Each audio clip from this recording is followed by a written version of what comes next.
Master जी, brother Yusuf हैं पाकिस्तान में, इनकी मदर 3 साल से एक बुरी रूह ने उनको जकड़ा हुआ था। इन्होंने आपसे दुआ करवाई थी और खुदावंद का शुक्र है कि वो अब चलती फिरती हैं, खड़ी हो गई हैं, बिल्कुल उठ नहीं सकती थी वो।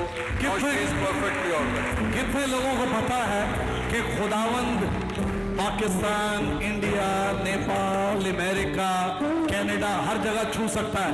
कितने लोगों का ईमान है? हालेलुया। कोई बदरू मसीहों के करीब आ नहीं सकता, कोई जादू उनके खिलाफ खड़े नहीं हो सकते। तो उन चीजों के बारे में बात ना करें, लेकिन जब आप इससे जमात में आओगे, आप मस्सा, जिंदगी, ख्वाहिश, यीशु की कुव्वत और ताकत के पर चलते रहोगे, उसके नाम को जलाल देते रहेंगे। Blessed I pray and keep him in Jesus' mighty name. आए